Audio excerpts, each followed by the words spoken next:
My name is Hiroshi Tanaka. I was 24 years old the first time an American soldier pointed a rifle at my face and waited for me to open my mouth and betray myself. We were standing in the ruins of what used to be a farmhouse on Okinawa. The roof was gone. Half the wall had collapsed inward. Smoke drifted through the gaps like slow black ghosts. Somewhere behind the hills, naval guns hammered the island. But out here, the world had shrunk to one very simple thing: his finger on the trigger. My tongue stuck to the roof of my mouth, and a single English sentence between life and death.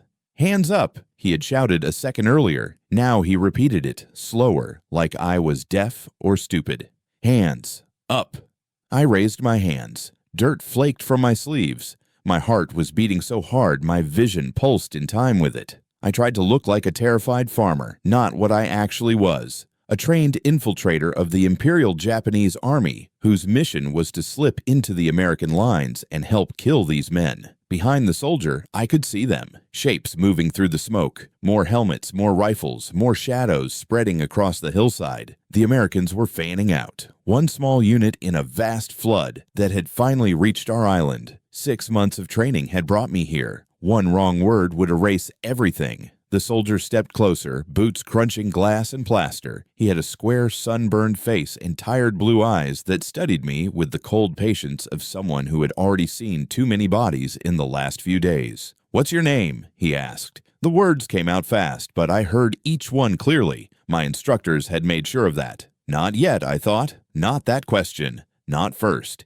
Give me something easy. But war never asks what you're ready for.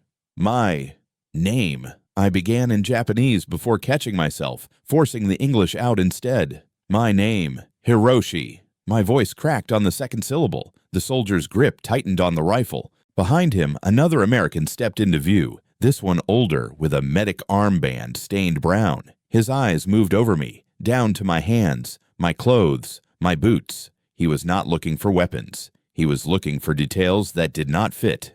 "Where you from?" the first soldier demanded. "Town, village, where?" My mouth went dry. This was not how the mission was supposed to start.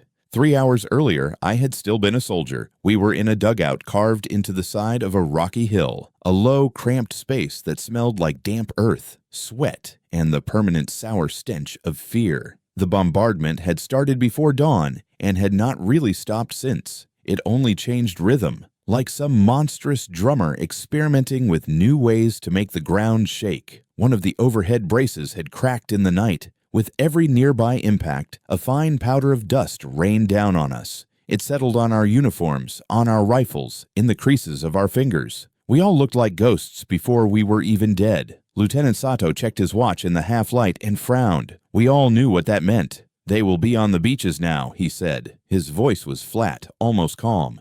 "This is our window. No second chances." Corporal Fujimori, older and broader than both of us, adjusted the strap on his pack and asked the question even a child could have answered. "And if we miss it, sir?" "Then we die in the wrong place," Sato replied, "and our deaths are wasted." He said it like he was discussing the weather. On the floor between us lay Private Morita's helmet. It was dented, the inside still caked with blood that had not fully dried. We had not had time to bury what was left of him, and there was no point. The artillery would dig his grave for us sooner or later. Yesterday, we had been 4. Today, we were 3. Morita had been the one who laughed too loud and asked too many questions during training. He had joked that if the Americans captured him, he would pretend to be stupid enough that they would not know whether to pity him or shoot him. The shell that killed him did not care either way. "Tanaka," Sato said, turning his attention to me. "Recite." I swallowed. My throat was dry. I wiped my palms on my trousers and obeyed. "My name is Hiroshi," I began in halting English. "I am from the south. My house destroyed. Family." The rehearsed grief caught in my chest for a moment. I forced it out. "Family killed. I am only wanting to live." Sato studied my face like it was a document with a mistake he was trying to find. "You hesitate before family," he said. "Good. Americans will believe that more than perfect sadness." That sentence had been carved into my mind long before the first shell fell on Okinawa. For 6 months, they had been breaking me down and rebuilding me into something that was not quite a soldier and not yet a civilian, a weapon that fired words instead of bullets. While other men charged with bayonets, I memorized irregular verbs. While they practiced grenade drills, I practiced looking harmless. Our instructors had shown us photographs, American families at picnics, men in work clothes, women in dresses, children laughing with ice cream in their hands. "Remember these faces," one instructor had said. "They must never see your real one." Then he had flipped the page, and the next photo showed a line of Japanese prisoners kneeling in the dirt. "Remember these faces too," he said. "This is what happens if you fail." 10 minutes, Sato said now. "When the bombardment shifts inland, we move. We join the civilians. From that moment on, you are no longer soldiers. You are refugees. If you talk like us, people die for nothing. Do you understand?" I understood too well. Our mission was simple to describe and nearly impossible to survive. We were to slip away from our own lines, move with the tide of terrified civilians, and let ourselves be pushed into the American-controlled areas. Once among them, we would watch, listen, count. Every gun, every tank, every supply truck, every officer's tent. Everything was a potential piece on a board our commanders were trying to see through the smoke. But to do that, we had to become invisible. "You will not be a warrior," the instructor had told me months ago. "You will be a shadow." The ground shuddered with another impact. Somewhere above us, the bones of the dugout creaked in protest. "Sir," Fujimori said quietly, "are we really expected to come back?" Sato's jaw tightened. "You are expected to do your duty," he answered. "If your duty includes coming back, you will. If it doesn't, you won't." He looked at me then, and for the briefest moment, something like pity flickered across his face. "Tanaka," he said, "you are not supposed to survive this mission. That is why they chose you." "Because I speak English, sir." I tried to joke, but the words came out hollow. "Because you can lie," he replied, "and because when the time comes, you will be able to live with it." I was not nearly as sure of that as he seemed to be. When the bombardment shifted, we felt it before we heard it. The pattern changed, less direct, more distant, like a storm moving inland. The hill above us stopped trembling with every heartbeat. The air still shook, but not like it wanted to collapse our lungs anymore. Sato listened, eyes narrowed, as if he could read the enemy's intentions in the gaps between explosions. "That's it," he said at last. "They are lifting from this sector. Their infantry will be landing now." He slung his rifle under his cloak and nodded toward the entrance. Time to disappear. We stepped out into a world that barely deserved to be called one. The hillside looked like it had been chewed by giants. Trees were nothing but blackened stumps. The ground had been turned inside out. Craters within craters, piles of churned rock and dirt. What had once been a narrow path down toward the villages was now a jagged suggestion of direction. Smoke rolled across the slopes in low gray sheets, sometimes thin enough to see through, sometimes so thick it felt like walking through wet cloth. We moved in silence, slipping from crater to crater, keeping low. The air was full of noise, but strangely empty of human voices. The Americans were still out of sight, somewhere beyond the ridgeline, coming closer with every second. My pack dug into my shoulders. Inside it were a change of civilian clothes, a small amount of food, a battered family photograph that wasn't mine, and a tiny folded piece of paper containing code phrases I was never supposed to use directly, only recognize in reports. As we descended, the first civilians came into view. A few at first, then more, then many. They were like a broken river flowing along the ravine. Old men leaning on sticks, women carrying bundles, children stumbling barefoot over rocks. Some had bandages, some had blood, some had nothing left to carry at all. We slipped into their stream as naturally as we could. Sato pushed his rifle further under his cloak. Fujimori lowered his head, losing a soldier's straight spine and taking on a peasant's weary stoop. I loosened my helmet strap and adjusted it so it sat crooked, the way a man would wear it if it had never really fit. "From now on, we speak only if spoken to," Sato murmured. "And when they speak, we answer like people who have lost everything." We shuffled forward with the others. A woman with a baby tied to her back brushed past me. The child's eyes were open, but he made no sound. A boy of perhaps 9 clutched a wooden toy soldier against his chest. The paint was chipped, the face worn away. He stared at me with enormous dark eyes, as if trying to decide what I was. I looked away first. The ravine twisted, turned, and then opened slightly. Ahead, beyond the smoke, something new appeared. Straight lines, unnatural shapes, glints of metal, American tents, American vehicles, American men. The crowd hesitated. No one needed to shout or point weapons. The fear was already there, thick as the smoke. I had studied these men for months in photographs and reports. I knew the cut of their uniforms, the shape of their helmets, the way their weapons looked in silhouette. But seeing them in motion, hearing their voices, sharp, foreign sounds thrown casually across the air, was something no classroom could reproduce.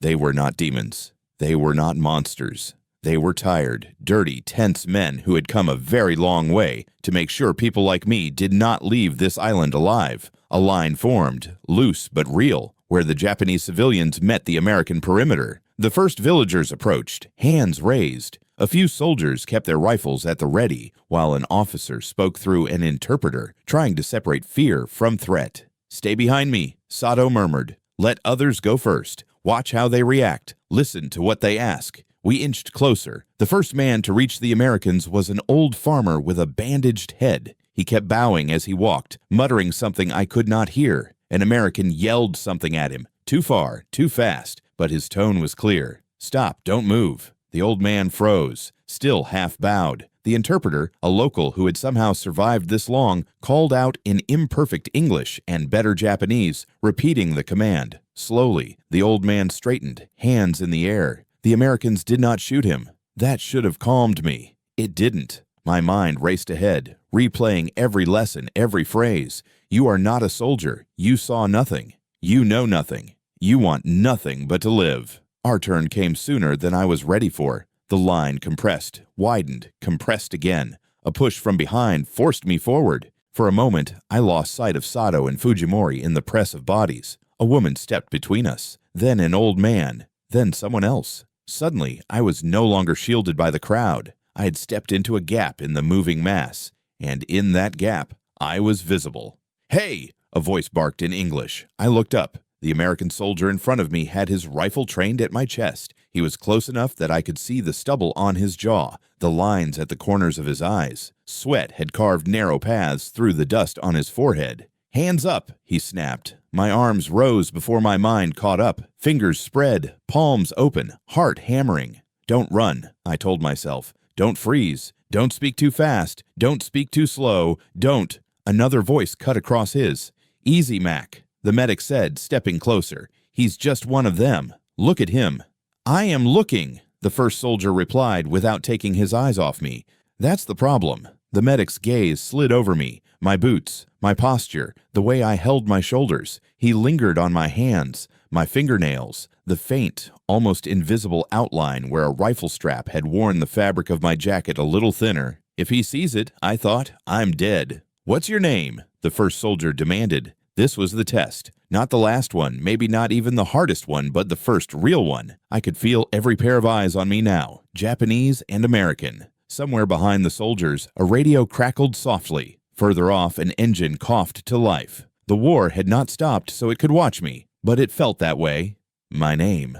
I started in Japanese, stopped, swallowed, forced the English up through a throat gone tight. "My name is Hiroshi." The word came out with the wrong rhythm. Too careful, not natural. The soldier's eyes narrowed. "Where are you from, Hiroshi?" he pressed. "What village?" The answer was in my head. We had rehearsed it hundreds of times, building a fictional life down to the names of neighbors I never had. But now, all that preparation felt thin as paper between wet fingers. Before I could speak, the medic interrupted. "Ask him about his family," he said. "They always talk about their family first." It was an observation, not cruelty. That made it worse. The soldier adjusted his grip slightly. "Your family," he said. "Where are they?" My tongue felt numb. This was the line my instructors had told me would always be the hardest to say. They had forced me to repeat it until I could recite it in my sleep. But saying it in front of a man who could kill me with a twitch of his finger was different. My family. I forced the words past the tightening in my chest. My house. Destroyed. Shelling. I let my gaze drop, just for a second, like they'd taught me. My wife and son. Dead. Silence. It was not the soft, respectful silence of sympathy. It was the hard, measuring silence of judgment. The soldier watched me the way a man watches a dog he is not sure is tame. The medic looked at my face, not my hands this time. "Ask him when," he said. The soldier obeyed. "When?" he demanded. "When did this happen?" My mind flashed back to the map we had used in training, the cluster of villages in the south, the dates we'd been given for their bombardment, the pattern of the American advance our instructors had carved into us with long sticks and short tempers. 2 days ago, I said slowly. Morning, many shells, fire. I ran. I made myself glance up only briefly, like I was afraid of seeing the answer in his face. The soldier exhaled through his nose. It might have been a quiet curse. It might have been a tired acceptance. I could not tell. The rifle did not lower, but he did not shoot me either. "Jesus," he muttered under his breath. "They're all saying the same damn thing." The medic's jaw tightened. "Maybe because it's true," he said quietly. Their eyes met for a fraction of a second. Something passed between them. Fatigue, doubt, an argument too old to restart here. The soldier looked back at me. "Okay, Hiroshi," he said. "You're going to walk over there." He jerked his head toward a cluster of civilians being gathered near a tent. "No sudden moves. You got it?" I nodded. My legs felt like wet sand, barely holding shape. Then he added, almost as an afterthought, "One more thing." He stepped closer, close enough that I could see every pore in his skin, smell the sweat and metal and smoke on him. "Take off your hat," he said, slowly. My helmet. We had loosened the straps, tilted it to look ill-fitted, but beneath the helmet, my hair was cropped short in the military style, not grown out like most farmers. Another detail they had warned us about in training. I reached up with both hands, painfully aware of how steady or unsteady those hands were. The soldier watched every millimeter of the movement. I peeled the helmet off and felt the hot air hit my scalp. For a moment, no one moved. Not me, not him, not the medic. The soldier's eyes flicked to my hair, then back to my face. And I knew, with a clarity sharper than any artillery blast, that in the next few seconds he was going to decide whether I walked into that civilian group or dropped right here in the rubble with half my skull missing. "Mac," the medic said quietly. The soldier did not answer. He just stared at me, his finger resting on the trigger, his eyes searching my face for something I desperately needed him not to find. For the second time that day, my life came down to a single thought: lie well, or die honestly. I opened my mouth to speak. I opened my mouth, and the words that came out were not the ones I had rehearsed. "Please," I said in English. My voice cracked. "Please, I just want to live." It was pathetic. It was desperate. It was exactly what a broken civilian would say. The soldier stared at me for 3 more seconds that felt like 3 hours. His finger stayed on the trigger. The medic watched my face with eyes that had seen too many liars. Then the soldier lowered his rifle. Not all the way. Just enough. "Get over there," he said, jerking his chin toward the cluster of civilians. "Stay where I can see you." My legs barely worked, but I made them move. 1 step. Another. The ground felt uneven, like walking on the deck of a ship. Behind me, I heard the soldier mutter something to the medic. I did not catch the words, but the tone was clear. "I don't trust this one. Neither should you," I thought. The civilian holding area was not a cage, but it felt like one. A loose circle of maybe 40 people, old men, women, children, sat or stood in the dirt near a row of supply tents. 2 American soldiers with rifles watched them from opposite sides. Neither looked particularly interested. They had probably done this 100 times already. I found a spot near the edge and sat down slowly, keeping my hands visible. My heart was still hammering. Sweat ran down my spine under my shirt. I had passed the first test, but barely. 1 wrong word, and I would be a corpse in the rubble. An old woman sat next to me, rocking slightly. Her eyes were unfocused, staring at nothing. A little girl clutched her leg, silent and wide-eyed. Neither of them looked at me. I scanned the area, committing everything to memory the way they had trained me. 3 large tents, probably command or medical. 4 trucks parked in a line, 2 covered with tarps. A radio operator crouched near one of the tents, headset on, speaking into a handset in low, clipped tones. 6 soldiers visible from where I sat, maybe more behind the tents. This was intelligence. This was the mission. But my hands would not stop shaking. Across the clearing, I spotted Fujimori. He sat with a group of older men, head down, looking exactly like what he was pretending to be. a tired farmer who wanted nothing more than to disappear. Our eyes met for half a second. He gave no sign of recognition. Good. That was the protocol. But where was Lieutenant Sato? I searched the crowd and finally found him near the far edge, sitting with his back against a wooden crate. Even from here, I could see the tension in his shoulders. He was watching the Americans, counting, measuring, filing every detail away for a report he might never get to deliver, because getting in was only half the mission. Getting out and getting the information back to our lines was the part no one had really explained in detail. A shadow fell across me. I looked up. The medic stood there, holding a canteen. He crouched down to my level, his knees cracking audibly. Up close, I could see the lines around his eyes, the exhaustion carved into his face. He was older than most of the soldiers here, maybe 35, maybe more. "You thirsty?" he asked. I hesitated. Was this a test? A kindness? Both? He unscrewed the cap and held the canteen out. Water sloshed inside. "Go ahead," he said. "You look like hell." I took it with both hands. The water was warm and tasted faintly metallic, but it was the best thing I had tasted in days. I forced myself to drink slowly, not like a soldier rationing supplies, but like a man who had been too scared to think about thirst until now. "Thanks," I managed in English. He nodded and took the canteen back. "My name's John," he said. He pointed at the red cross on his armband. "Medic, you understand? I help people." I nodded. "Understand. What's your name again?" "Hiroshi." "Hiroshi." He repeated it carefully, getting the syllables almost right. "You hurt anywhere? Wounded?" I shook my head. "No, not hurt." He studied me for a moment, the way doctors do, looking for things that are not immediately visible. "Your hands are shaking," he observed. I looked down. He was right. I pulled them into my lap and tried to steady them. "Sorry," I said. "Scared. Much scared." "Yeah," John said quietly. "I bet you are."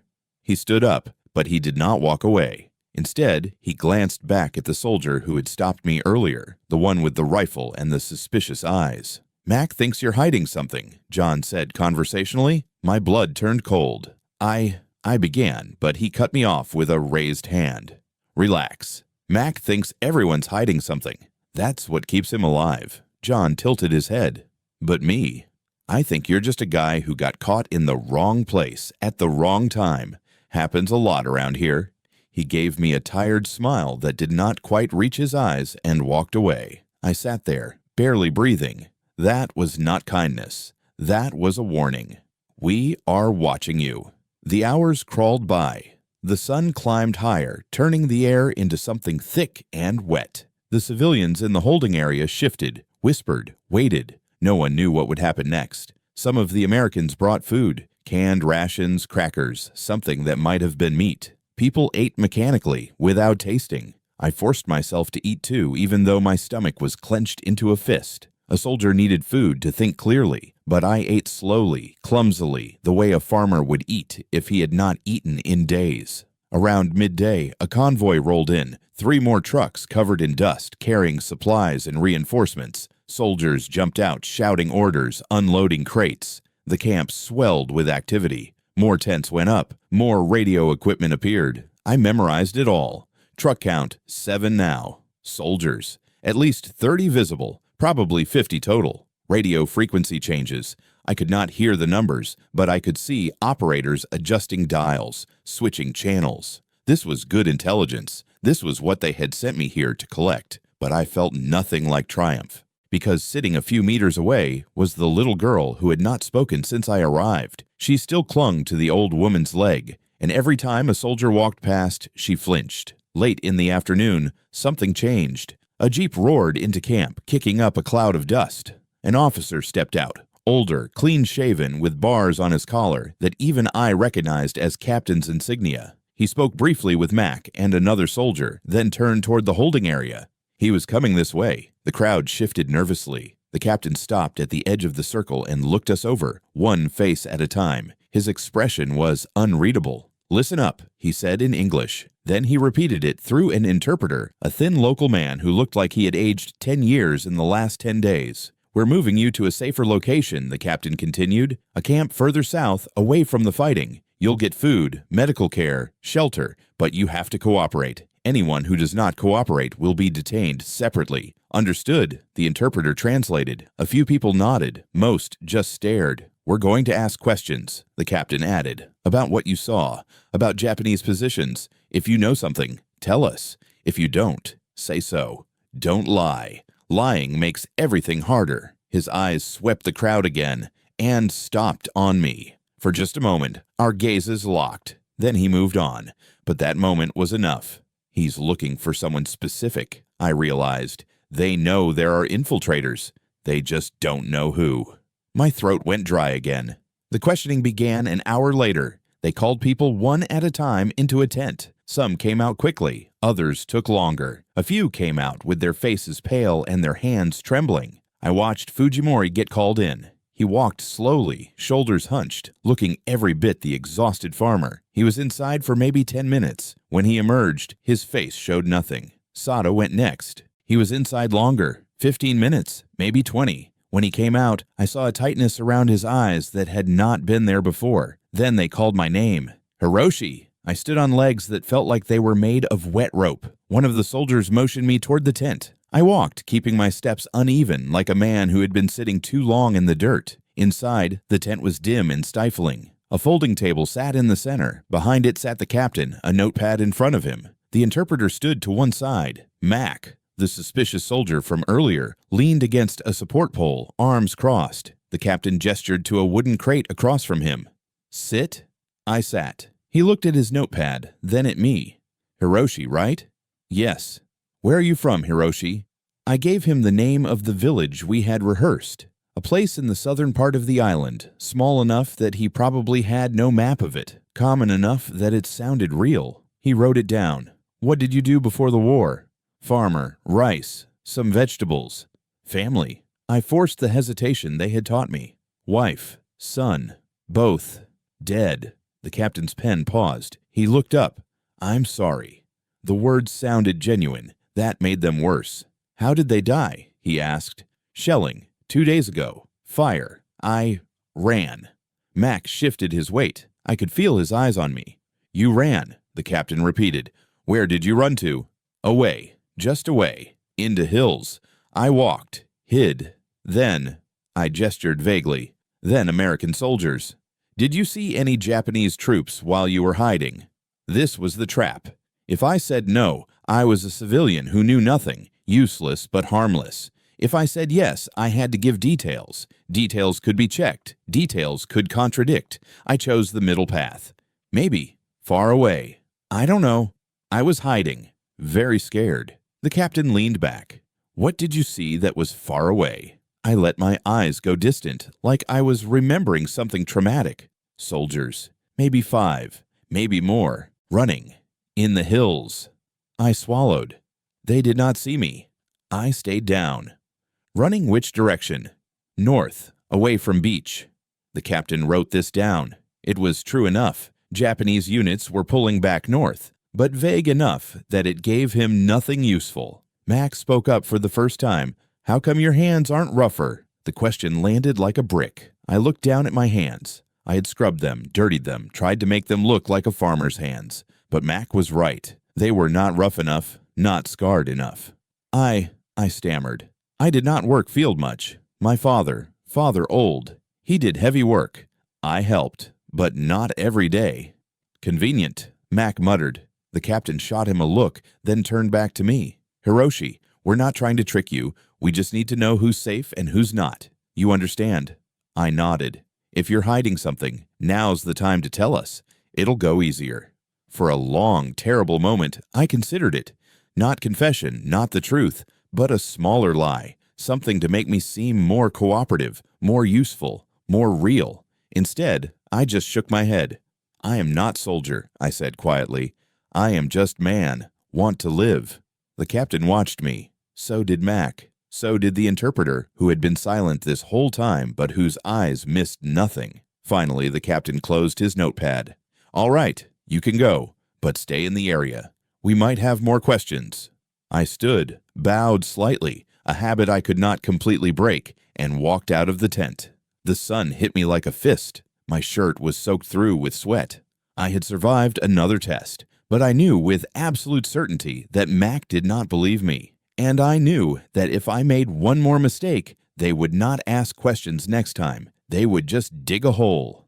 Night fell fast. The Americans set up floodlights around the perimeter, harsh white beams that turned the camp into a stage. Shadows moved at the edges. Guards rotated shifts. Somewhere in the distance, artillery rumbled. Ours or theirs. I could not tell any more. The civilians huddled together for warmth. I sat with Fujimori and Sato, far enough apart that we did not look like a group, close enough that we could see each other. No one spoke. We did not dare. But around midnight, something happened that changed everything. A cry went up from the northern edge of the camp. Sharp, panicked. Soldiers scrambled, rifles raised. Floodlights swung toward the darkness. A figure stumbled into the light. A child, maybe 6 years old, barefoot, covered in dirt and blood. He was sobbing, incoherent, stumbling forward with his arms outstretched.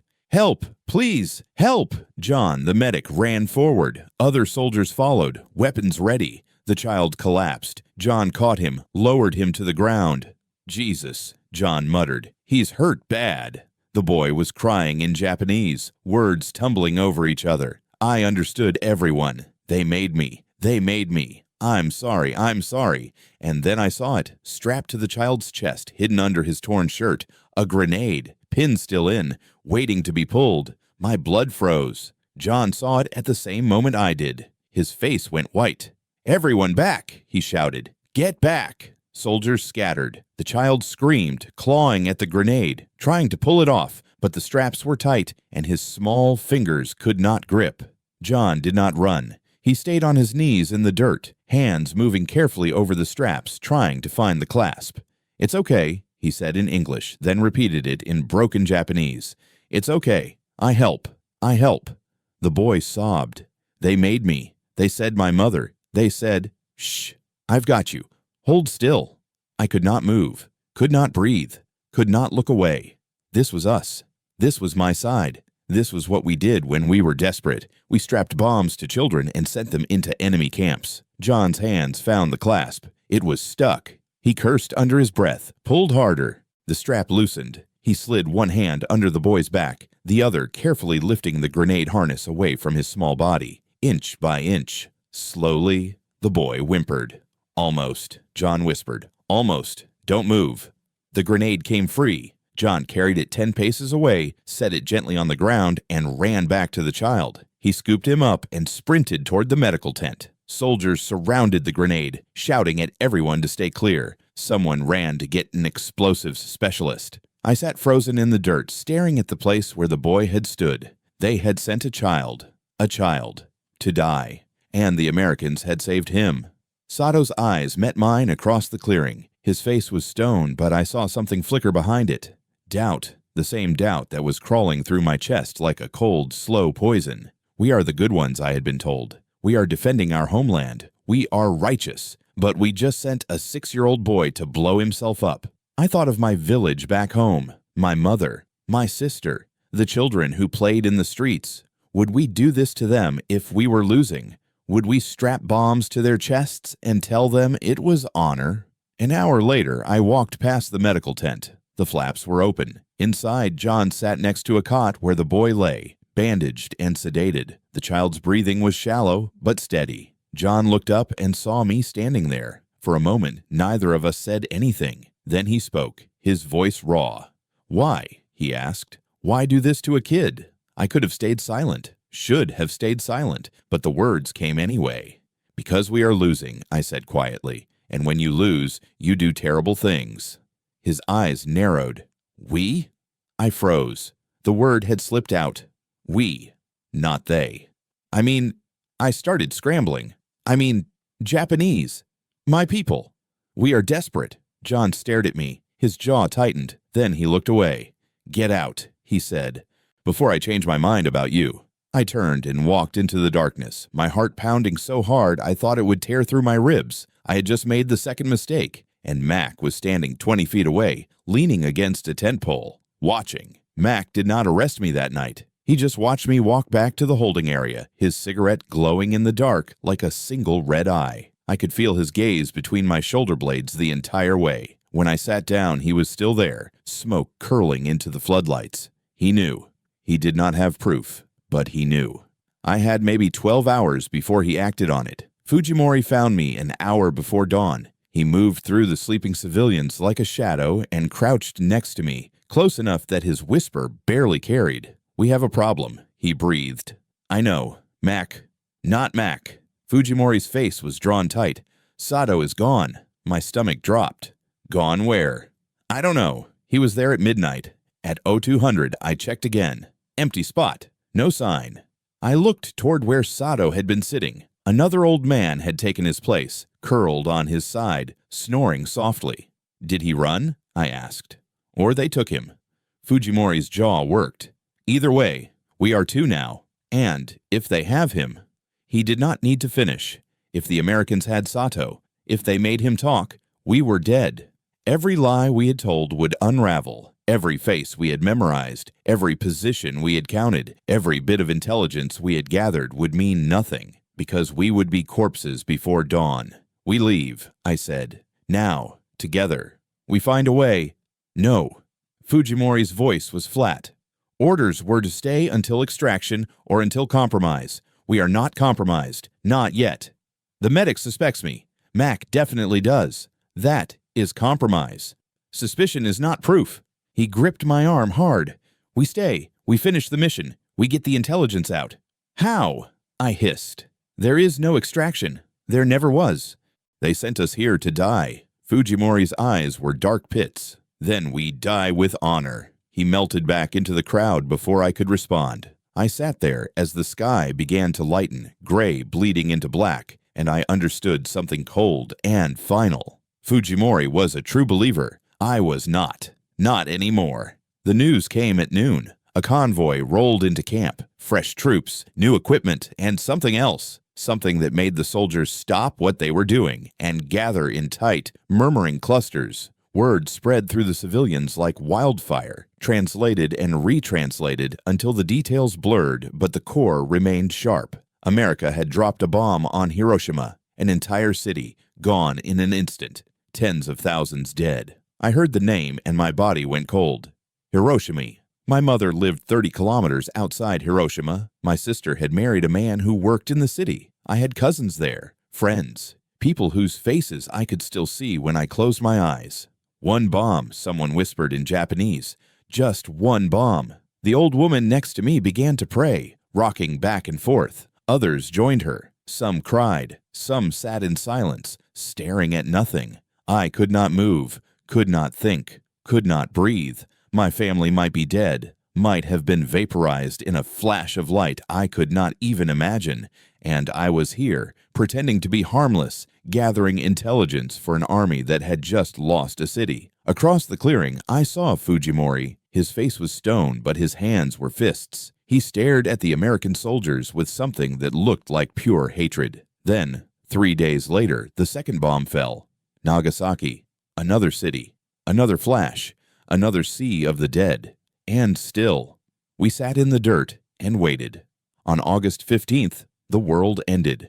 The announcement came over the camp's loudspeakers in English first, then Japanese. An interpreter translated, his voice shaking, tears streaming down his face. Japan had surrendered. The emperor himself had spoken on the radio. The war was over. All Japanese forces were ordered to lay down their arms. The holding area erupted. Some people wept. Some collapsed. Some shouted in anger or disbelief. An old man near me began laughing, a high, broken sound that did not stop until someone slapped him. I sat frozen. It was over. The mission was over. The war was over. Everything was over. But I was still here, still lying, still pretending, and I still had intelligence that no longer mattered. I looked for Fujimori and found him standing at the edge of the crowd, staring at the loudspeaker like it had personally betrayed him. His lips moved, but no sound came out. Then he turned and walked toward the perimeter, not fast, not furtive, just walking. "Hey!" a soldier shouted. "Hey you! Stop!" Fujimori did not stop. The soldier raised his rifle. I said stop. Fujimori broke into a run. 3 shots cracked across the camp. Fujimori's body jerked, stumbled, and fell face first into the dirt. He did not move again. The camp went silent. I stared at his body, crumpled and still. And I understood. He had chosen. He could not live in a world where the emperor surrendered, so he forced them to kill him, a soldier's death, an honorable death. But all I could see was waste. That night, I made my decision. I found John in the medical tent. He was stitching up a soldier's hand, working by lamplight, his face drawn with exhaustion. When he saw me standing in the entrance, his hands paused. "Hiroshi," he said carefully, "what do you need?" I stepped inside, closed the flap behind me. "I need to tell you something," I said in English. John set down his needle. The wounded soldier looked between us, confused. "Give us a minute," John told him. The soldier nodded and left. We were alone. John crossed his arms. "I'm listening."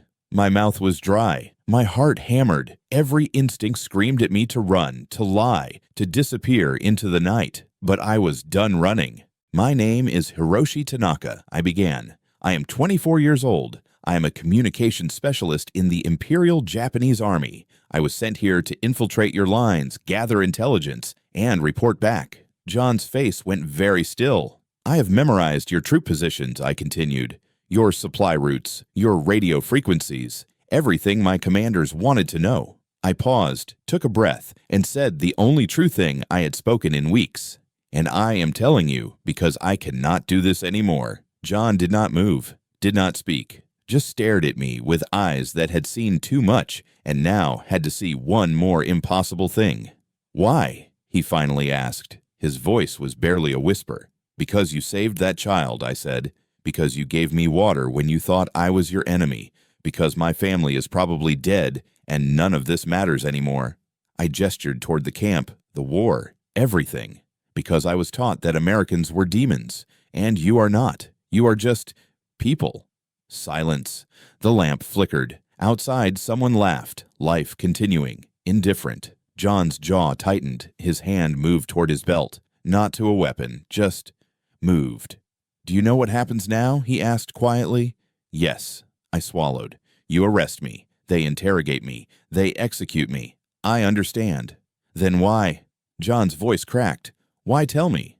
"Because," I said, and the weight of it crushed me. "I would rather die honestly than live as a lie." For a long time, John just looked at me. Then he said, "Sit down." I sat. He paced the tent, hands in his hair, muttering under his breath. Finally, he stopped and turned. "How many others?" he demanded. "2. One is dead. Lieutenant Sato disappeared 3 days ago. I do not know if you have him or if he ran. And the intelligence you gathered? Useless now. The war is over. Tell me anyway." So I did. I gave him everything. Troop counts, supply locations, radio patterns, guard rotations. Every piece of information I had been trained to protect. I laid bare. John listened without interrupting. When I finished, he sat down across from me. "You know I have to report this," he said. "I know. They'll want to question you, probably imprison you, maybe worse." "I know." "Then why do it?" John's eyes searched mine. "Why not just disappear? The war's over. You could walk away." I thought of Fujimori running toward the perimeter. I thought of Sato, vanishing in the night. I thought of the boy with the grenade sobbing into John's arms. "Because," I said slowly, "if I disappear, I take the lie with me, and I am tired of lying." John rubbed his face. "Jesus Christ." "There is one thing," I added. "The intelligence I gave you, it will tell you where Japanese units are positioned. Thousands of soldiers who do not know the war is over. If you contact them correctly, you can save lives. Theirs and yours." John looked at me for a long moment. "That's why you told me," he said. "Not just to confess, to save people." I did not answer. It was not a question. He stood. "Stay here. Don't move. Don't run. If you run, I can't help you." He left the tent. I sat in the lamplight and waited for my life to end. They came for me an hour later. Not John, not Mac. A captain I had never seen before, flanked by 2 MPs with rifles. "Hiroshi Tanaka," the captain said. "You're under arrest." They cuffed my hands, led me through the camp. Civilians watched, silent and confused. I saw the old woman who had prayed next to me. She looked away. They put me in a jeep and drove me to a different camp, smaller, surrounded by barbed wire, a prison. The interrogation lasted 3 days. They asked the same questions 100 different ways. They showed me maps, photographs, documents. They tested every piece of intelligence I had given John, cross-referencing it with reports from other sources. Everything I said was true. Everything I said checked out. On the fourth day, the captain returned. "We've verified your story," he said. "Everything you told us was accurate, and the information about the holdout units, we made contact, convinced them to surrender peacefully. You probably saved a few hundred lives." He paused. "Doesn't change what you are. You're still an enemy combatant, a spy." "I know," I said. "Under the Geneva Convention, we'd be within our rights to execute you." I said nothing. There was nothing to say. The captain studied me. "But the medic, John, he filed a statement on your behalf, said you cooperated fully, said you did it to save lives, not to save yourself." He set a folder on the table between us. "I don't know if that matters," he said, "but it's in your file now." He left. I sat in the cell and waited. The trial took 6 months. Not a military tribunal, but something close. They brought witnesses, John, other soldiers, even some of the civilians from the camp. They presented evidence. They argued. In the end, they did not execute me. They sentenced me to 15 years in a POW camp. I was 24 years old when I walked into that American holding area. I was 25 when they locked me in a cell. I would be 40 before I was free, if I survived that long. 3 years into my sentence, John visited me. I had not seen him since the night I confessed. He looked older, thinner, tired in a way that no amount of sleep could fix. We sat across from each other in the visitation room, a guard standing in the corner. "Why?" I finally asked. "Why testify for me?" John was quiet for a long time. "Because," he said, "you did what I couldn't. You crossed a line. You betrayed your country to do the right thing. That takes—" He shook his head. "I don't even know what that takes." "It took nothing," I said. I was already broken. "No." John leaned forward. "You were the only one in that camp who had the guts to admit he was wrong. Everyone else just kept playing their part, even after the war ended. You stopped." He stood to leave. At the door, he turned back. "The boy, the one with the grenade, he survived. He's with a family now. Safe." Something cracked inside me. Not broken, just opened. "Thank you," I whispered. "Don't thank me," John said. "Just live through this. And when you get out, do something good. That's how you pay for what you did." He left. I sat in that room for a long time after, staring at my hands. The same hands that had gathered intelligence to kill Americans. The same hands that had betrayed my emperor. The same hands that had told the truth when the lie would have saved me. I did not know if I was a traitor or a hero. I did not know if I had saved lives or just prolonged my own death, but I knew one thing. I had stopped being a shadow. And whatever came next, imprisonment, shame, survival, redemption, I would face it as Hiroshi Tanaka. Not a soldier, not a spy, just a man who chose honesty over honor and lived with the weight of that choice every day for the rest of his life. Epilogue.